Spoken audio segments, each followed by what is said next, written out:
말씀 보겠습니다. 사도행전 5장 17절에서 31절까지 합독합니다. 대제사장과 그와 함께 있는 사람 즉 사두개인의 당파가 다 마음의 시기가 가득하여 일어나서 사도들을 잡아다가 옥에 가두었더니 주의 사자가 밤에 옥문을 열고 끌어내어 가로되 가서 성전에 서서 이 생명의 말씀을 다 백성에게 말하라 하매 저희가 듣고 새벽에 성전에 들어가서 가르치더니 대제사장과 그와 함께 있는 사람들이 와서 공회와 이스라엘 족속의 원로들을 다 모으고 사람을 옥에 보내어 사도들을 잡아오라 하니 관속들이 가서 옥에서 사도들을 보지 못하고 돌아와 말하여 가로되 우리가 보니 옥은 든든하게 잠기고 지킨 사람들이 문에 섰으되 문을 열고 본즉 그 안에는 한 사람도 없더이다 하니 성전 맡은 자와 제사장들이 이 말을 듣고 의혹하여 이 일이 어찌 될까 하더니 사람이 와서 구하되 보소서 옥에 가두었던 사람들이 성전에 서서 백성을 가르치더이다 하니 성전 맡은 자가 관석들과 같이 가서 저희를 잡아왔으나 강제로 못함은 백성들이 돌로 칠까 두려워함이로라. 저희를 끌어다가 공회 앞에 세우니 대제사장이 물어 가로되 우리가 이 이름으로 사람을 가르치지 말라고 엄금하였으되 너희가 너희 교를 예루살렘에 가득하게 하니 이 사람의 피를 우리에게 또 돌리고자 함이로다. 베드로와 사도들이 대답하여 가로되 사람보다 하나님을 순종하는 것이 마땅하니라. 너희가 나무에 달아 죽인 예수를 우리 조상의 하나님이 살리시고 이스라엘로 회개케 하사 죄사함을 얻게 하시려고 그를 오른손으로 높이사 임금과 구주를 삼으셨느니라. 아멘. 기도하겠습니다. 하나님 아버지, 말씀 안에서 역사하셔서 우리 속에 있는 하나님을 대적하는 것들 다 무너지게 하시고 오직 진리로 온전히 설 수 있도록 역사해 주시옵소서. 말씀이 방향하는 것에 눈을 열게 하시고 귀가 열리게 하시고 하나님의 말씀을 순전하게 받는 저희가 되게 하여 주시옵소서. 오직 성령께서 장악하는 시간이 되게 하여 주시옵소서. 예수님의 이름으로 기도합니다. 아멘. 오늘 사도행전 제18강입니다. 제목은 이상한 현실과 분리의 현상입니다. 오늘 읽은 사도행전 5장 17절에서 31절까지 내용을 보면은 사도들에게 표적과 기적이 일어났는데 사람들이 이제 그 표적과 기적을 보면 다 항복하고 사도들이 증거하는 그 예수 그리스도를 믿어야 되는데 그렇지 않다는 것입니다. 그렇기 때문에 기적으로 예수를 믿는 것이 아니라는 것이 확실히 규명이 되는 것입니다. 오히려 지금 기적을 통해서 그리스도의 소식을 듣는 사람들은 사도들을 오히려 감옥에 가두어버리는 현상이 생기는 것이죠. 그래서 사람들이 왜 고린도전서 1장 18절에서 유대인은 표적을 구하고 헬라인은 지혜를 찾으나 우리는 십자가에 못 박힌 그리스도를 전한다고 했는가? 뭐 때문에 표적을 구하는 신앙이나 지식을 구하는 신앙이 잘못됐는가 하는 것이 바로 이 점입니다. 그렇기 때문에 기적이 일어나면은 그 기적의 현장에서는 믿지 않을 사람이 없다고 생각하지만 예수님도 무슨 말씀을 하셨냐면요. 예수님이 증거하는 말씀을 받지 않는 존재들은 죽었다 산 자가 가서 복음을 전해도 믿지 않는다고 했어요. 그게 인간의 실상이라고 하는 것입니다. 그렇기 때문에 세상에 속한 종교라고 하는 것은 근본이 바로 선악과라고 하는 뿌리를 가지고 있어요. 그리고 선악과라고 하는 것은 단순히 선과 악을 규명하는 선과 악을 근거로 인간이 생각하는 어떤 선이냐 악이냐 하는 것을 나누는 현상이 아니라 그 선과 악의 기준이 잘못됐다고 하는 것입니다. 선과 악을 기준하는 그 종교가 바로 행함을 기준하는 종교라는 거예요. 그것이 바로 세상, 그러니까 무화과나무로 옷을 입는 바로 종교 현상이라고 하는 것입니다. 그렇기 때문에 이 사도의 대답을 잘 들어야 되는데요. 여기서 예수님의 이름으로 가르치지 말라고 했을 때 사도의 대답은 바로 29절이에요. 자, 29절 다시 한번 읽어볼게요. 베드로와 사도들이 대답하여 가로되 사람보다 하나님을 순종하는 것이 마땅하니라 그랬어요. 그러면 지금 이 신앙의 길에 있어서는 두 가지의 길이 있다는 거예요. 하나는 사람에게 순종하는 길이 있고 하나는 하나님께 순종하는 길이 있다고 하는 것입니다. 그러면서 뭐라고 부차 설명을 합니까? 30절.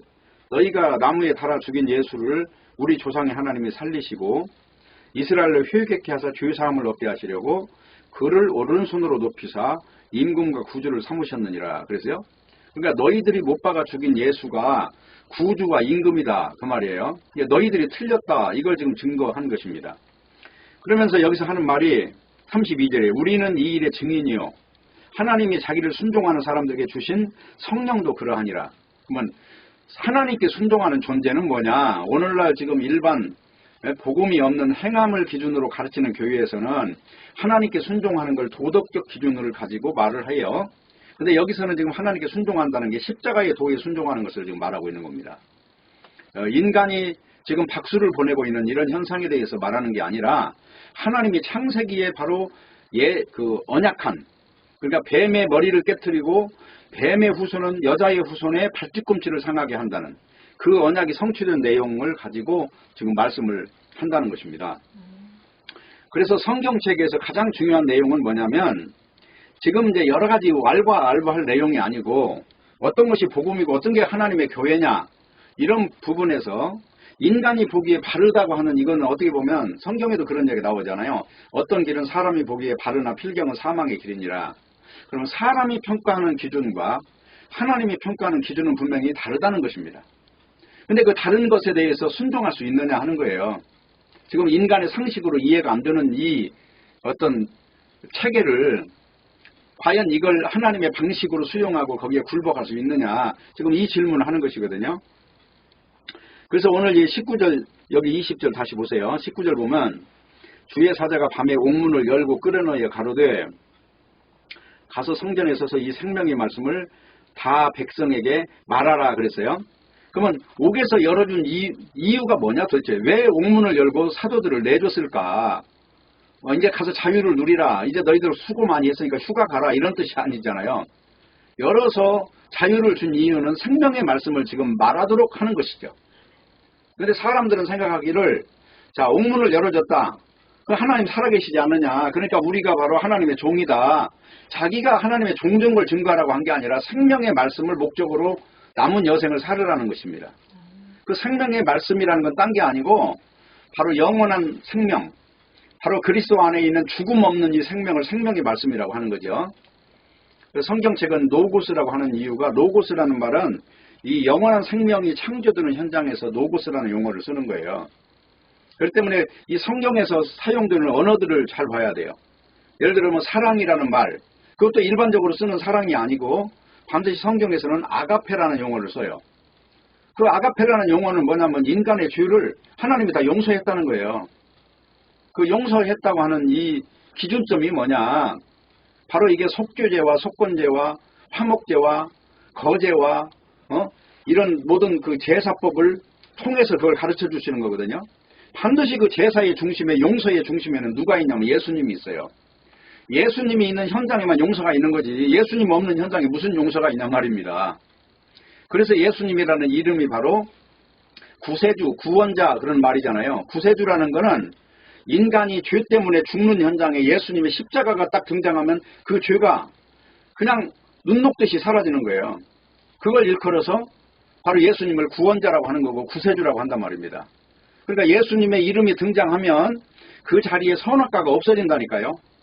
그러니까 그걸 무슨 신학적으로 자범죄, 무슨 원죄 이런 걸 나눌 문제가 아니에요. 성경에는 자범죄라는 말 용어 자체가 없어요 지금. 근데 그 신학이 만들어낸 오류란 말이에요. 그냥 성경에는 죄 안에 있는 존재가 예수 안에 들어가면 의의 세계로 완전히 바뀌는 것은 말을 하고 있단 말이에요. 그렇다면 만약에 자범죄라고 하는 게 등장한다면 내가 지은 죄 때문에 예수 그리스도의 그 속죄 사역이 제로가 된다는 얘기인데 그게 말이 안 되잖아요. 예수님께서 십자가에 죽으신 일로 온전케 되었느니라 그런 사건을 가지고 어떻게 인간이 자기가 살아가면서도 흠집을 냈다고 해서 그 어마어마한 하나님의 언약이 무너지겠냐 말입니다. 그렇기 때문에 신학이라고 하는 것은 그런 오류가 많다는 것을 알고 신학을 접해야 된다. 그러다 보니까 이제 사람들이 지금 이 역사적으로 신학의 역사적으로 보면 뭐 복음이 아주 바르다고 하는 사람들도 어떤 신학에 걸려가지고 그 그늘에서 못 벗어나는 걸 볼 수 있거든요. 그 중에 대표적으로 무슨 칼빈주의니 알미니안주의니 말을 하고 있지만 칼빈이라는 사람도 말하는 거 보면은 유기적 구원론과 그냥 사람이 선택이라고 하는 그 용어 자체를 그리스도라고 하는 어떤 중심점이 아니라 인간이 중심적이 된 해석법을 동원하고 있단 말이에요. 그리스도가 중심이 된 거를 언제나 그리스도 아니라고 하는 거거든요. 근데 그 그리스도라고 하는 그 이름 속에는 어마어마한 능력이 있는 거예요. 한마디로 말해 새하늘과 새 땅이 들어있어요. 그 안에. 그리스도 안에 들어가 버리면 바로 새하늘과 새 땅을 누리는 사람이 된단 말이에요. 옛날 세상이 아니에요. 지금. 그리스도 이름 속으로 들어가면 우주가 다시 창조되는 그 속으로 들어가는 건데 그걸 어떻게 인간의 행위 가지고 좌우할 수 있냔 말입니다. 이건 믿음이라고 하는 문제가 바로 그거잖아요. 행함이 아니라 믿음이다 하는 거는 뭘 말합니까? 인간이라고 하는 것을 넘어선다는 거잖아요. 지금 하나님의 언약이 지금 여기 선악과로 말미암아 물들어버린 이 죄의 세계가 다 진멸돼서 사망이 없어져 버렸다고 지금 증거하고 있는데 사망이라고 하는 것이 선악과 때문에 왔는데 예수 그리스도 안으로 들어가면 그 사망이 완전히 사라져버린 세계가 됐다고 하는데 어떻게 그게 얄팍한 신학의 지식을 가지고 증명할 수 있냐 말입니다. 그렇기 때문에 그런 거는 굉장히 경솔한 짓이다 하는 것이에요. 그래서 중요한 거는 뭐냐면 오늘 가장 중요한 핵심은 30절이에요. 너희가 나무에 달아 죽인 예수를 우리 조상의 하나님이 다시 살리시고 오른손으로 높여서 임금과 구주를 삼으신 것이에요. 구주로 삼으신 것은 구원하시는 주로 삼으셨다는 거예요. 구원이라는 게 인간에게 나오는 게 아니라는 것입니다. 예수님이 십자가를 짐으로써 완성됐다는 것입니다. 예수님이 다 이루었다고 했다는 것입니다. 이건 인간이 개입할 수 없다는 거예요. 그렇기 때문에 유대인들이 예수님을 잡아서 죽였지만 하나님이 예수님을 다시 살려냈다는 얘기는 유대인이 틀렸다는 거예요. 지금 유대인의 행위신앙이 하나님 앞에서는 그게 선악과를 먹은 존재로서 방향을 잘못 잡았다는 것이죠. 지금 그걸 증명하는 것이에요. 그래서 이제 문제가 뭐냐면 오늘 33절이에요. 저희가 듣고 크게 노하여 사도들을 없이 하고자 할세 바리새인 가말리엘은 교법사로부터 모든 백성이 존경을 받는 자인데 이 사람이 이제 나와서 가말리엘이라는 사람이 나와가지고 한마디 해요. 그러니까 그 당시에 인간적으로 존경을 받는 스승입니다. 쉽게 말하면 사도 바울의 스승이에요. 이 사람이 한마디 해서 그 청중을 이제 고요하게 잠재웠다는 얘기예요. 그 말이 뭐냐면 옛날에 어떤 이단이 있었는데 가만히 두니까 다 하나님이 그를 다 처리하시더라. 그러니 이 사건도 하나님께로 나온 일인지 인간에게 나온 일인지 너희들이 지금 앞서서 뭘 할 게 아니라 지켜보는 것이 옳도다 하면서 그 사건을 지금 나름대로 잠재웠다는 이야기가 나오는 것입니다. 근데 중요한 거는 뭐냐면 그들이 듣고 나서 크게 노하였다는 것이잖아요. 사도들의 말을 그냥 경청하는 게 아니고 화가 나 있는 거예요. 크게 노했다 그 말이 그 뜻이거든요. 근데 왜 그러냐? 이유가 뭐냐면 그들의 신앙은 율법을 지키면 의롭다는 그런 구조를 가지고 있어요. 오늘날도 교회들이 그러잖아요. 무슨 교회 다니면 죄 짓지 않아야 된다는 운동을 하잖아요. 근데 인간은 성경에 보면 행악의 종자라는 말은 죄를 지어도 죄인이고 안 지어도 죄인이라는 거예요. 그러면 이런 말을 듣고 그럼 마음대로 죄를 지라는 말이냐? 성경은 지금 그걸 말하지 않는다. 죄를 짓느냐 안 되느냐 이 문제를 다루는 게 아니라 인간이라고 하는 존재성이 도대체 어떤 존재인가? 이게 존재가 지금 쉽게 말하면 독수리냐 아니면 비둘기냐 소냐 양이냐 이 문제를 다루잖아요. 천하 인간이 죄인이라고 하는 것을 지금 로마서에서는 이야기하고 있어요. 1장부터 이야기 다루는 것이 유대인도 죄인이고 이방인도 죄인이고 모두가 다 죄 아래에 있다고 지금 말하고 있어요. 모두가 다 죄 아래에 있기 때문에 어떻게 해야 되냐? 예수를 믿지 않고 그 죄에서 해결받을 수 있는 길은 전혀 없다는 걸 지금 말하고 있잖아요. 그럼 우리 인간이 이제 여기서 하나님께 나아가는 길을 하나 찾으려면 내가 행위가 올바른 길을 찾는 이 도덕론자가 아니라 예수 그리스도의 피의 능력 안으로 들어가야 된다는 것입니다. 바로 이거를 강조하고 있는 내용이 지금 사도들의 지금 복음이에요. 그러다 보니까 행위를 주장하는 자들이 볼 때는 분노하는 거예요. 왜냐? 자기들이 지금까지 가르쳤던 내용이 지금 탄로날 위기에 처해졌던 것이죠. 그러다 보니까 예수님하고도 부딪혔고 똑같이 성령 받은 사도들하고도 부딪히는 현상이 생겼다 하는 것입니다. 자, 그렇기 때문에 이제 중요한 거는 우리 신앙인들은 이 생명의 말씀이 도대체 뭐냐 하는 것을 아셔야 돼요. 생명의 말씀이라고 하는 거는 성경책 들고 가르치라는 게 아닙니다. 생명의 말씀이라고 하는 거는 이 육에 걸리지 말라는 거예요. 다시 말하면 사도들이 지금 복음을 전하면서 옥에 갇혔는데 옥에 갇힌 이유는 뭐예요? 성경책 가지고 영생이 있다고 가르쳤기 때문에 지금 옥에 갇힌 거잖아요. 근데 풀어놓으니까 또 어떤 일이 생겨요? 다시 성전에 가서 이걸 가르치고 있는 거예요. 이게 성령에 사로잡힌 존재들이에요. 지금 여기서 그 사람들이 감옥에 가두니까 이제는 그 사람들 협상을 해서 이제 좀 당신들이 원하는 게 뭡니까? 이제 앞으로는 내가 조심할게요. 당신이 나를 이단으로 보니까 당신 노예에 제발 나를 제명 처리하지 말고 앞으로 좀 겸손하게 할 테니까 이제 우리 잘해봅시다. 이렇게 지금 타협하는 현장이 아니잖아요, 지금. 바로 이들과 완전히 반대 세력이 돼가지고 풀어놓어도 똑같은 말을 하고 있어요. 잡아넣을 때나 풀어놓을 때나 똑같은 말을 하고 있단 말입니다. 이게 성령으로 난 존재들이기 때문에. 그래서 우리가 중요한 거는 생명의 말씀을 증거하는 데는 반드시 그냥 일관성이 있어야 된다는 얘기를 하는 것이고요. 그리고 그 현장에는 두 가지가 딱 나타나는 거예요. 하나는 이제 세력이 하나로 묶여지는 세력이 있고요. 세력이 완전히 갈라지는 세력이 있어요. 사도행전 이걸 전체를 쓰고 나서 마지막 결론을 딱 맺는 장면에 한번 가서 읽어보면 이걸 잘 볼 수 있거든요. 그걸 한번 읽어볼게요. 사도행전 28장에 가서 이게 사도행전이 맨 마지막이니까 28장 23절에서부터 볼게요. 저희가 일자를 정하고 그의 우구하는 집에 많이 오니 여기서 그는 바울이 지금 살고 있는 새 집에 온다는 거예요. 바울이 아침부터 저녁까지 강론하여 하나님 나라를 증거하고 모세의 율법과 선지자의 말을 가지고 모세의 율법이라는 거는 구약성경의 창세기, 출애굽기, 레위기, 민수기, 신명기 이걸 모세 오경이라고 해요. 모세의 율법이라고 해요. 그리고 선지자는 이사야서, 예레미야서, 에스겔서, 호세아서, 무슨 하박국서, 말라기서 이런 책을 이제 선지자의 글이라고 해요. 이것을 가지고 예수의 일로 권하더라 그랬어요. 예수 일어나 십자가와 연결해서 설교를 하더라 그 말이에요. 권하더라. 그런데 문제는 24절이에요. 그 말을 믿는 사람도 있고 믿지 않는 사람도 있어. 그죠? 아니 사도 바울이 지금 설교를 못해서 이런 현상이 일어나는 게 아니란 말입니다. 이건 종자 자체의 문제예요. 귀가 열렸느냐, 하늘의 소리를 알아듣는 존재냐, 아니면 땅에 묶여가지고 마귀 사탄에게 완전히 장악된 사람은 절대로 귀가 열리지 않는 것이거든요. 여기 믿는 사람이 있고 믿지 않는 사람이 있다. 이 두 갈래로 나눠지잖아요. 25절에 보면 서로 맞지 아니하여 흩어질 때에 바울이 한 말로 일러 가로되 성령이 선지자 이사야로 너희 조상들에게 말씀하신 것이 옳다. 일렀으되 이 백성에 가서 말하기를 너희가 듣기는 들어도 도무지 깨닫지 못하며 보기는 보아도 도무지 알지 못하는 도다. 그러니까 들어도 이 말을 갖다가 마귀에게 사로잡힌 이 귀는요. 이걸 진리를 찾아가지 못한다는 거예요. 그리고 보아도 그게 안 보인다는 겁니다. 지금.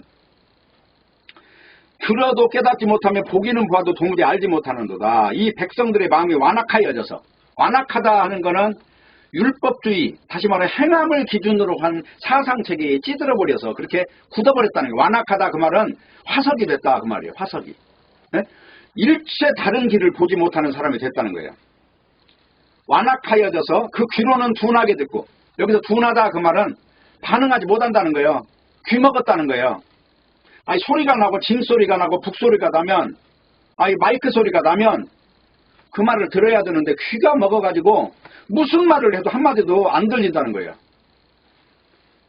마음이 완악해져서. 그래서 귀로 둔하게 듣고 눈은 감았으니 눈이라고 하는 거 영적인 것을 말하면 분별하지 못한다는 거죠. 빨간색인지 하얀색인지 모른다는 거죠. 그렇기 때문에 이는 눈으로 보고 귀로 듣고 마음으로 깨달아 돌아와 나의 고침을 받을까 함이라 하였으니 그러니까 이거는 이미 진리에서 벗어난 존재는 구원의 세계와 하나님의 그 놀라운 가죽옷의 세계에 대하여 한마디로 이 장애자가 되어 있는 거란 말이에요. 장애자. 그런 존재들은 아무리 하나님의 긍휼을 말하고 은혜를 말해도 한치도 접근이 안 된다는 것입니다. 28절. 그런즉 하나님이 이 구원을 이방인에게로 보내신 줄 알라. 저희는 또한 들으리라 하더라. 자, 이 말이 뭐냐면 지금 유대인들, 로마에 온 유대인들한테 성경을 설교했는데 유대인들이 못 알아들었단 말이에요. 이유가 뭐예요? 이미 자기 속에 진리를 향한 어떤 간절함이 없고 과연 이게 가죽옷을 왜 입혀야 되는지 무엇 때문에 무화과 옷을 찢어내야 되는지 이런 것에 대한 이치를 모르는 영적 이치를 모르는 그런 장애인들에게 복음 전에서 못 알아들으면 성경에는 단호한 이야기 그러잖아요. 발에 먼지를 떨어버리고 나오라 그러잖아요. 너희를 영접해서 형제로 대하는 자들에게는 거기 머물면서 복음을 전하고 복음을 무시하고 멸시하는 자들에게 발에 먼지를 떨어버리고 나오라 그러잖아요. 그러니까 오늘날도 마찬가지예요. 복 있는 사람이 따로 있고 지지리도 복이 없는 사람은 십자가를 아무리 들어도 귀가 한마디로 말해서 이게 여기에 돌이 박혀가지고 못 알아듣는다는 것이거든요. 지금 그 이야기 하는 거예요. 그러니까 구약 성경에서 이사야 선지자가 예언한 대로 하나님께서 하나님의 방식으로 일하시는 거예요. 이 하나님의 방식이라는 건 성령 받을 사람이 따로 있는 겁니다. 아무나 성령 주는 게 아니에요. 구하라 구할 것이요 찾으라 찾을 것이요 두드리라 열릴 것인데 진실이라고 하는 것이 하늘에 닿은 사람, 다시 말하면 영적인 어떤 세계에 그 가치가 인정된 사람은 이미 예수님의 그 말씀대로 하나님의 열심히 그 베드로가 그러잖아요. 주는 그리스도 살아계신 하나님의 아들입니다. 그러니까 이걸 알게 한 자가 네가 아니라 하나님이다. 지금 그 하나님의 작업을 통해서 그가 그 상태까지 도달한 거예요. 네? 나는 그냥 건성으로 사는 것인 줄 알지만 그 속에 진실이라고 하는 어떤 잣대가 하나님에게 통했다는 것이잖아요. 그리고 하나님이 구별하는 방식은 바로 그런 걸 통해서 알 수 있다는 게 복음을 알아먹느냐 못 알아먹느냐, 이게 표적이냐 지식이냐 아니면 십자가의 도냐, 이 부분은 굉장히 냉정한 겁니다. 진리의 기준점이 되는 것이고, 그렇기 때문에 지금 사도 바울이 지금 여기 사도행전 28장에서 설교를 하고 있는데 왜 못 알아듣냐. 사도 바울이 설교를 못 했겠어요? 성경을 다 깨달은 사도 바울이 말은 좀 잘 못할지 몰라도 이 진리가 잘못될 리는 없잖아요. 근데 이거 믿지 않고 싸운단 말이에요, 그들끼리. 왜냐하면 거기에 대해서 벌써 눈이 닫혀 있다는 거예요. 한마디로 하나님의 일하심이 지금 없었다는 거예요. 구하고 찾고 두드리는 것마저도 다 하나님의 열심으로 뒤에서 배경이 어떤 작동했다는 것이잖아요. 지금 예수님 앞에 나오는 제자들을 보면서 찾으라 두드리라 구하라 이런 어떤 말씀을 하면서 누가복음 11장 11절에 찾는 자는 찾고 두드리는 자는 열리는데 구하는 자에게 성령을 주시지 않겠느냐, 이 말은 하늘에서 온 영을 통해서 비로소 영적인 세계에서 눈이 열리게 해주겠다는 거잖아요. 진실이 통했다는 것이죠. 그러니까 오늘 여기서 베드로가 좌충우돌 하면서 그래도 가룟 유다라고 하는 것은 이 육체에 매여버린 존재지만 베드로는 벌써 영적인 세계를 맛을 봤고, 그리고 그 사람은 육적인 걸로 성공과 실패를 나눈 사람이 아니었어요. 베드로는. 유다는 육적인 걸 가지고 모든 걸 판단했지만 한마디로 돈꾀를 맡아가지고 산 존재였고 예수님 거로부터 분리된 이것을 육적 실패로 봤던 거예요. 근데 베드로는 이것을 영적으로 봤기 때문에 베드로의 인생과 가룟 유다의 인생이 완전히 다른 점을 우리가 볼 수 있단 말입니다. 그래서 중요한 거는 귀가 막히고 눈이 감긴 것, 들어도 도무지 깨닫지 못하는 것, 복음을 제대로 증거하고 있는데도 못 알아듣고 있다는 얘기는 바로 지금 그런 상태에 있다는 거예요. 지금 현재 내가 지금 진리를 바르게 전하고 있으면 그 진리가 이거는 바로 십자가의 도가 맞다고 하는 어떤 그 인정하는 자세가 없다는 얘기는 귀가 열리지 않고 지금 눈이 열리지 않았다고 하는 것입니다. 성경에서는 귀가 열리고 눈이 열리는 것을 에바다, 벙어리가 열리는 것, 또 귀가 열리는 것이 바로 새로운 세계에 대해서 귀가 열리는 것을 말하고 있고, 눈이 열리는 건 소경이 눈 뜨는 걸 이야기하고 있어요. 진리에 대해서 알아먹느냐 하는 부분을 다 이렇게 표현하고 있단 말이에요. 이 메타포로. 그래서 사도들에게 중요한 거는 인생을 얼마나 편하게 사느냐 이게 아니에요. 누가 바로 바른 길로 가고 있느냐, 이것이 중요하단 말이에요. 올바르다는 말은 생명의 말씀이 구별된 자들, 바로 이거를 지금 이야기하고 있어요. 그 말씀을 구별하지 못하는 사람은 지금 제 아무리 자기가 하나님의 종이라고 큰소리 쳐도, 오늘 여기 등장하는 가말리엘이라고 자기가 말을 한다 해도 여기 가말리엘 같은 사람은 세상에 200년에 한 번 나올까 말까 한 인물이랍니다. 그렇게 대단한 사람이라는 거야. 머리도 좋고 통솔력도 대단하고 그만큼 학식도 뛰어나고 한마디로 사람이 그림자도 안 밟는 스승이었다는 거예요. 근데 지금 문제는 이 가말리엘이라는 사람이 율법주의자잖아요. 지금 예수님의 제자들을 핍박하는 세력의 수장이었다는 거예요. 지금 문제는 오늘날도 마찬가지 것이고, 그래서 중요한 거는 사도들에게 얼마나 편하게 사느냐 이게 아니라 어떻게 올바른 길을 가고 있느냐, 이걸 질문해야 되는 거고 그 시점에서 봐야 된다는 거예요. 그래서 마치 이런 거는 뭐와 똑같으냐면 사무엘상 6장에 나오는 벳세메스로 가는 암소와 똑같은 모습으로 사는 거예요. 그러면 이제 사무엘 6장을 한번 읽어볼게요. 7절부터.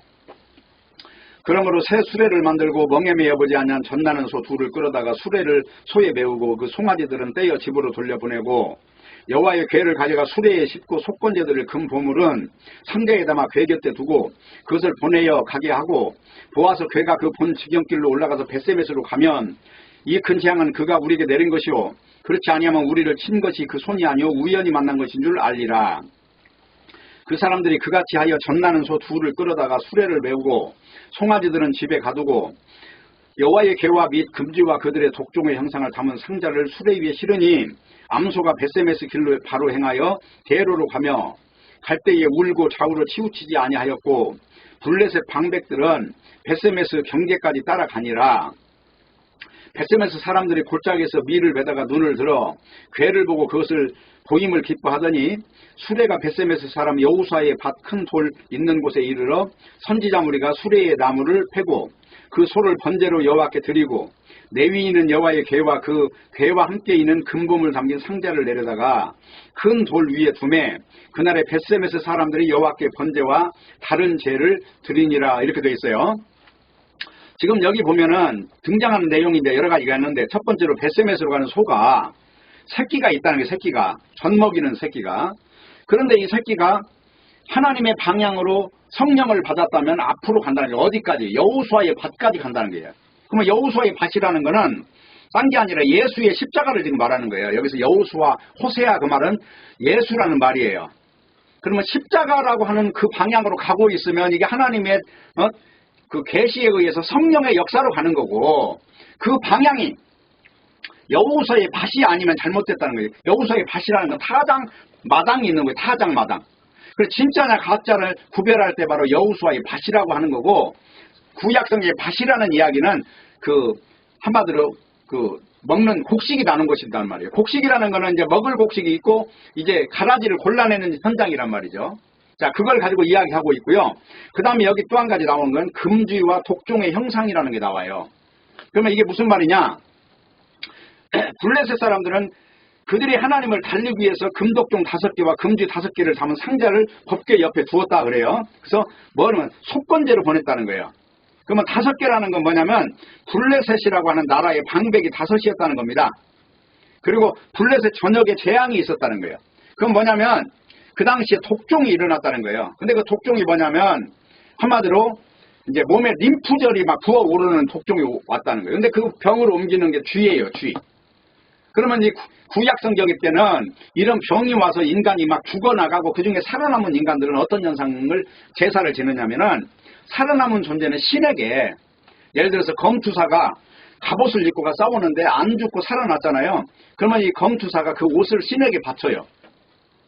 그 당시에 바로 다곤 신을 섬겼던 그 족속들이기 때문에 자기들을 죽이지 않고 살아남는다면 바로 이 어떤 신의 가호가 있었다고 믿은 거예요. 그러면 그 당시에 블레셋 한마디로 지경에 이제 법궤가 하나님의 법궤가 있었거든요. 그럼 법궤라는 건 인간이 하나님께 나아가는 출구였다고요. 그러니까 법궤라는 거는 죄인이 이제 재물을 통해서 거기다 피를 뿌리면 그 법궤 앞에서 용서받는 그러한 어떤 비밀의 일부를 알고 있었다고 이제 보는 거예요. 그러니까 바로 그 속건제라고 하는 걸 드렸다는 거죠. 그럼 속건제는 뭐냐면 속죄제라고 하는 건 단순히 내 죄가 용서받는 거고 속건제라고 하는 거는 내가 잘못한 것이 있으면 거기다 5분의 1을 더 추가해서 그거를 쉽게 말하면 뭐라고 그러죠? 배상하는 것이란 말이에요. 속건제라는 건. 지금 우리가 잘못해가지고 법궤를 우리가 맡으면 안 되는데 함부로 법궤를 맡아가지고 이런 재앙이 왔으니 우리를 용서해 주세요 하는 의미를 가지고 지금 속건제로 드리는데 여기다 놨단 말이에요. 속죄제와 속건제의 비밀이 여기도 좀 일부가 있는 거예요. 그래서 이제 자기들의 예를 들어서 난파선에서 살아남으면 자신들의 옷을 포세돈 같은 또는 이시스라고 하는 그 신에게 바쳤다 하는 거예요. 그리고 포로들이 자유를 얻으면 자신을 묶었던 쇠사슬 이거를 신에게 바치기도 했던 그러한 전통이 있을 때 지금 일어난 현상이란 말입니다. 그래서 블레셋 사람들은 자신들에게 임한 독종이 쥐가 이렇게 병들을 옮긴 것으로 믿게 된 거고요. 이 쥐가 옮긴 이 독종이라고 하는 것은 바로 속건제의 성식을 띠고 이걸 하나님께 바치면 이것이 바로 문제가 하나님께로 온 모든 재앙을 함께 소멸해 줄 것을 이제 의미하면서 이걸 드린 거단 말이죠. 물론 이 안에는 많은 어떤 진리적 차원이 있습니다만은 어쨌든 배경은 그래요. 그래서 이제 독종의 창궐 때문에 이제 이 독종의 형상, 독종의 형상이라고 하면 어떤 균이 있다면 빈대면 빈대, 벼룩이면 벼룩 이걸 만들었겠죠. 그러니까 눈에 보이는 어떤 그 벌레들이 그 옮기는 이런 것들을 가지고 오늘날도 무슨 빈대가 있다 그러면 빈대 형상, 그 다음에 여기 말하는 지금 주의 형상 이런 걸 만들어 가지고 지금 이런 재앙이 온 것의 근원을 찾았다는 거예요. 그러면 이제 이걸 반대급부로 저 창세기로 올라가 보세요. 인간이 사망이 온 이유가 뭐예요? 선악과를 먹고 왔죠. 그 선악과를 먹고 있는 이 재앙이라고 하는 것이 알고 보면 바로 이렇게 추적해서 올라가면 인간 자체가 바로 우리가 잘못해서 생긴 현상들, 우리 인간의 오류 때문에 생기는 믿지 못하는 이런 모든 문제를 인간에게 돌리고 있다는 것을 의미하고 있는 것입니다. 그래서 블레셋 사람들은 바로 이 문제를 해결하기 위해서 바로 이렇게 법궤와 함께 그걸 보냈는데 헬라어로 보면 이렇게 나와요. 독종이 생긴 부위를 사타구니로 지금 말을 하고 있어요. 그러니까 림프절이 부어 오른 거예요. 그래서 이 질병은 쥐벼룩에 의해서 전파되었다고 믿는 것입니다. 그러니까 그 당시에 독종의 형상이 벼룩의 형상이었을 가능성이 높다. 이렇게 보는 거예요. 그래서 벼룩이 사람에게 붙으면은요, 이게 사람에게 피를 빨아먹기도 하고 쥐에 붙으면 쥐의 피를 빨아먹기도 해요. 그래서 벼룩이의 장 속에 바로 균이 옮겨가요. 그러면서 마치 개가 그 병 걸리는 사상충이라고 하는 것도 그게 뭐냐면 모기가 이렇게 그 사상충이라고 하는 벌레를 개한테 빨아먹고 또 다른 또 짐승에서 빨아먹고 하면서 모기가 균을 옮긴다는 것처럼 지금 그런 현상을 지금 말하고 있는 것입니다. 벼룩이 이제 쥐의 몸에 붙어있던 병균을 사람 몸에 옮겼다는 거예요. 바로 이걸 가지고 독종이라고 했다는 것입니다. 그래서 블레셋 사람들의 독종으로 고통을 받으면서 법궤를 몇 개월 동안 가지고 있었냐면 7개월 동안 자기들 땅에 품고 있었어요. 그러면서 자신의 신이 바로 다곤 신인데 이 신이 오히려 이 이스라엘의 신을 이길 수 있다고 믿었던 것이죠. 7개월 동안 그걸 지금 지켜보고 있었던 거예요. 그러면 결국은 지금 이걸 보냈던 거는 자기들의 신이 다 가짜인 것을 결국은 인정하고 무릎을 꿇는 사건이라고 봐야 되는 것입니다. 어쨌든 이런 내용을 가지고 7개월이라고 하는 그 세월 동안에 블레셋 땅은 아주 초토화됐던 거예요. 이유는 뭐예요? 법궤가 있어야 될 자리 있어야 되는데 한마디로 믿지 않는 세계에, 쉽게 말하면 유월절을 모르는 세계에 딱 있었던 것이잖아요. 그러니까 유월절과 연관이 안 되는 신앙은 전부 다 이거는 저주받는 거예요. 예수님을 십자가 전해보면 그 십자가로 인해서 오히려 저주를 받는다니까요. 구원을 받는 게 아니라. 그래서 결국 법궤를 돌려보내기로 결정을 했던 것입니다. 자, 지구의 인간이 고통받는 이유와 지금 오늘 내용에 보면 지금 블레셋이 고통받는 그 이유는 똑같이 우리가 봐야 된다 하는 것입니다.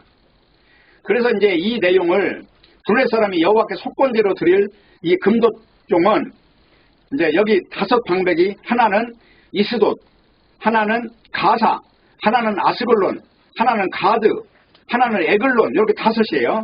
그러면서 그걸 상징해서 5개를 보냈다 하는 것이고요. 그리고 나서 이제 이 베세메스 여호수아의 밭에 있는데 거기에 돌이 하나 있었다는 돌이. 그 돌이 뭐냐면 언약을 말하고 있는 것입니다. 그러니까 구약에서 돌 그러면 전부 다 언약이에요. 언약. 자, 야곱의 돌을 가지고 베개를 삼은 것도 언약인 것이고 이스라엘 민족들이 어디에요? 그 요단강에다가 세운 돌도 언약인 것이고 다 그게 언약으로 통하는 게 돌. 그러면 예수님도 이 요한계시록을 보면 흰 돌로 나옵니다. 언약을 성취하신 분, 그럴 때 돌로 표현을 하는 것입니다. 그래서 여기서 중요한 거는 속건제와 속죄제의 차이예요. 속건제라는 건 배상 제사라는 거예요. 우리가 잘 모르고 이렇게 했습니다. 그런 제사라는 거예요. 지금 그 내용을 가지고 오늘 본문을 읽으셔야 된다는 것입니다. 그러니까 이 제사는 절차상 비슷한데 속죄제는 제물만 드리면 돼요. 근데 속건제는 불법으로 취한 것이기 때문에 5분의 1을 거기다가 추가해서 드렸다는 것이에요. 오늘 그 내용을 가지고 있습니다. 자, 법궤가 인도하는 대로 본래의 자리를 찾아가야 된다. 그걸 지금 말하고 있는 것이고 성도의 장례는 성도 본인이 미리 단정지어서 성공 실패를 규정하지 말아야 된다는 거예요.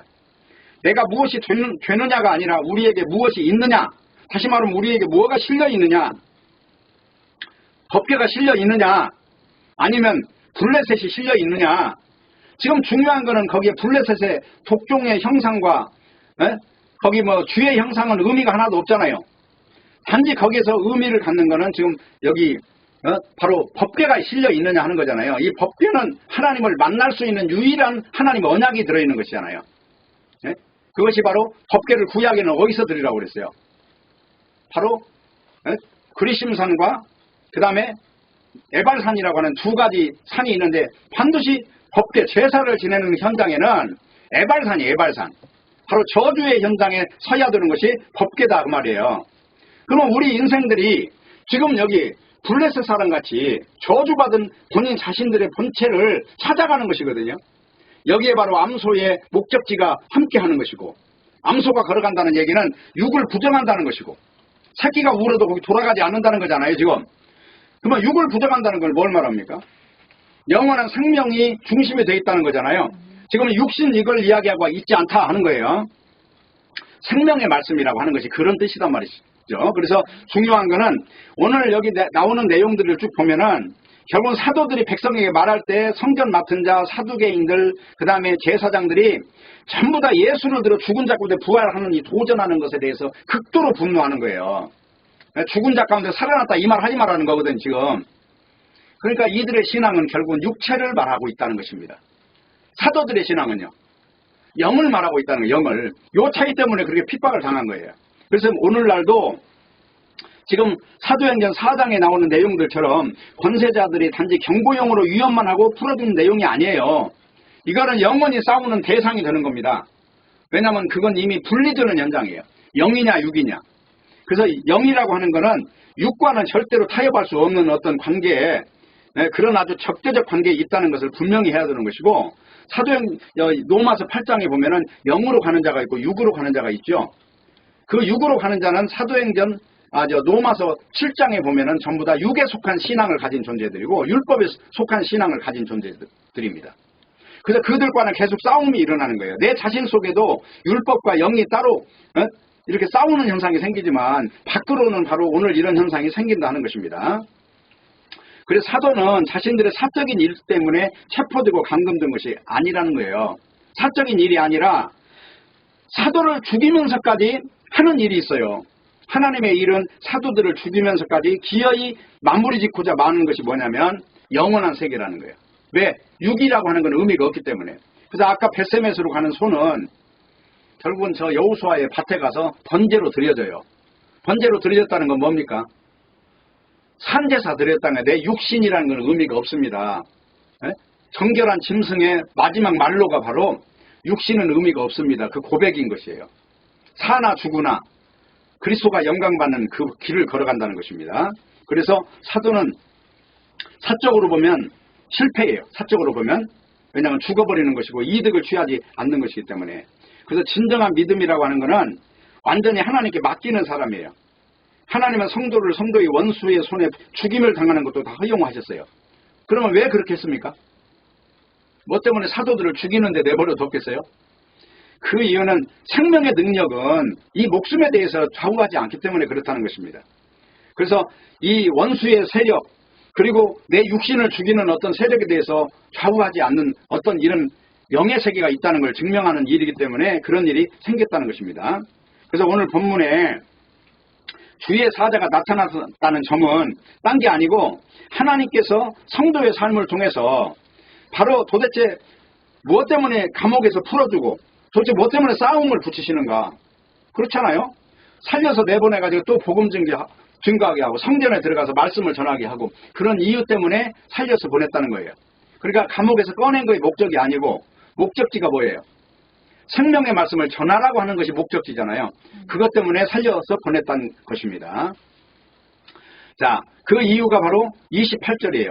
우리가 이 이름으로 사람을 가르치지 말라고 엄금하였어도 너희가 너희 교를 예루살렘에 가득하게 하니 바로 이 이유 때문에 그렇게 싸움이 일어났다는 거예요. 그러니까 이 싸움이라고 하는 거는 결국 성령 받은 사람이냐 아니면 그냥 종교적인 사람이냐 이 차이 때문에 생기는 거예요. 결국 성령을 받으면 성령에 의해서 나도 모르게 죄에 대하여 의에 대하여 심판에 대해서 증거하기 때문에 요엘서에 나와 있는 대로 성령을 받으면 피와 불과 연기를 증거하기 때문에 어쩔 수 없이 성령에 끌려가는 사람이 되는 거예요. 그러니까 아까 벳세메스로 가는 소처럼 자기도 몰라요. 내가 어디로 가는지. 그냥 자기도 모르게 말을 해버리고 마는 거예요. 바로 그런 현상이 있다는 것입니다.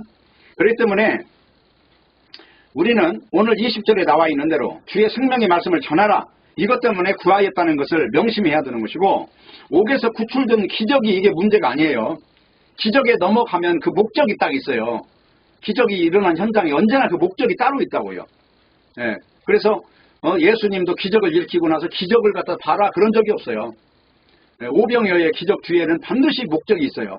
내가 십자가에 죽는데 너희는 내 살을 먹고 내 피를 먹으라고 내가 이거 보여준 거야.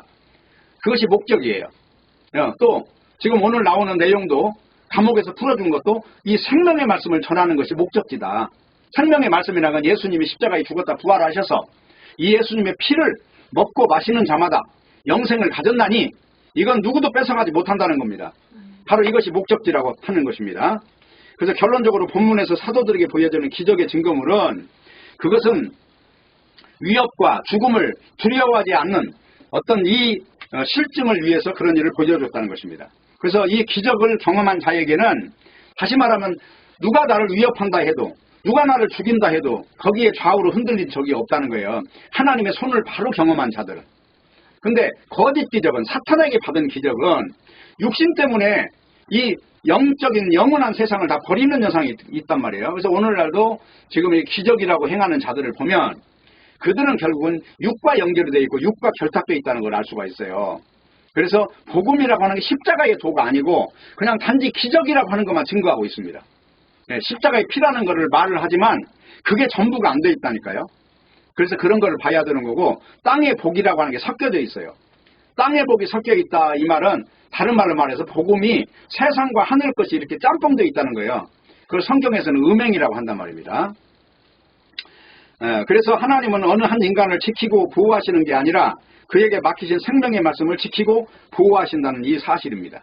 그래서 복음을 맡은 자는 설사 죽음의 위기에 처한다 해도 절대 복음을 포기하지 않는 것으로 증거되는 거예요. 근데 오늘날 복음의 특징이 뭡니까? 복음이라고 하는 게 증거되는 데는 극소수에게 증거된다. 바로 예루살렘에 있는 초대교회가 지금 아니에요. 한마디로 세상은 교회라는 이름도 변질되어 있고 복음이라는 말도 아주 수도 많은 교파가 있고 어느 게 복음인지 모르잖아요. 대한민국의 교회가 4만 교씩 넘는다고 해도 어느 교회를 가야 될지 모르는 아주 혼미한 세상에 지금 있는 것입니다. 그렇기 때문에 우리는 중요한 것이 우리의 믿음의 방향을 어디로 정하고 걸어가느냐 하는 그 복음의 순전함, 복음이라고 하는 것은 절대 거짓 것이 섞일 수 없다는 이 전제를 가지고 봐야 된다는 것이고, 복음이라고 하는 것은 어떤 환경이 어떠냐 이런 것들이 내용이 될 수가 없어요. 다 뛰어넘는 것입니다. 그래서 옥에서 그들을 구출해주는 하나님을 알았다는 얘기는 결국은 하나님이 나를 지킨다는 게 아니라 바로 생명의 말씀을 지금 소중하게 여기고 그 하나님의 언약을 이루어 가시는 거예요. 그래서 인간이 개입하지 않아도 하나님 홀로 이루시는 이 일은 바로 사도행전 1장부터 나오는 내용이거든요. 오직 성령이 너희에게 임하시면 너희가 권능을 받고 예루살렘과 온 유대와 사마리아와 땅끝까지 이르러 증인이 되라 그랬잖아요. 너희가 증인들이라가 아니라 성령이 증인들이라 그 말이에요. 그래서 성령이 오시면 우리가 권능을 받아요. 무슨 권능이요? 바로 이런 데 굴복하지 않는 그런 힘을 갖는 거예요. 한마디로 능력을 가져요. 그래서 내 것, 네 것이 없는 사람이 되고 그만큼 한마디로 세상의 그런 위협과 그런 세력에 굴복하지 않는 그런 두려움 없는 사람으로 살다 간다는 것입니다. 그래서 기적이라는 것은 사도들을 가르친 어떤 목적지가 바로 어떤 두려워하지 말라는 거예요. 생명의 말씀을 전할 자로 세움을 받았다는 얘기는 말씀 안에서 하나님이 말씀을 지킨다는 거예요. 바로 나라고 하는 이 존재를 지키는 게 아니라 말씀을 지킨다는 것입니다. 하나님의 언약은 그 내용을 하나님 말씀 안대로 성취한다는 것입니다. 그래서 이거를 일방 언약이라고 하는 것입니다. 자, 마지막으로 41절이에요. 사도들은 그 이름을 위하여 능욕받는 일에 합당한 자로 여기심을 기뻐하면서 공의 앞을 떠나니라 이렇게 고백을 하는 것입니다. 쉽게 말하면 능욕받는 일을 다시 말하면 예수님의 이름 때문에 이 세상에 고통을 당하고 미움을 받고 멸시받는 일을 아주 기뻐했다는 것이에요. 바로 이것이 바로 성령 받은 사도들의 특징이다. 그리고 이적과 기사가 행한 일의 목적지다 하는 것입니다. 자, 저와 여러분은 하나님의 책임 아래서 살아가고 있습니다. 그러나 하나님이 여러분을 책임지시다는 것은 여러분이 원하는 대로 살으라고 책임지는 게 아니라 여러분이 맡은 생명의 말씀을 전하는 일을 책임지신다는 것입니다. 바로 이거를 잊으시면 안 됩니다. 그것 때문에 하나님은 신자로 하여금 어떤 고난과 힘든 일에서도 복음을 포기하지 않는 쪽으로 방향을 잡아가시는 것입니다. 편하게 살게 하는 것이 책임지는 게 아니라 어떤 삶에서도 예수님만 높이는 자로 만들어 가시는 것이 바로 하나님의 사람인 것이고, 그리고 하나님의 지키심과 보호하심 속에 있는 바로 하나님의 백성으로 부름받은 이런 복음의 사역자로 서 있는 존재라고 하는 것입니다. 바로 이 부분에 대해서 흔들리지 마시고 앞으로 걸어가는 신자들이 되시기를 바랍니다. 기도하겠습니다. 하나님 아버지 감사합니다. 오늘도 말씀을 주셨사오니 이 말씀처럼 우리가 하나님의 놀라운 이적 기사를 본 자로서, 십자가의 능력을 맛본 자로서 흔들리지 않고 앞으로 걸어가는 저희가 되게 하여 주시옵소서. 예수님의 이름으로 기도합니다. 아멘.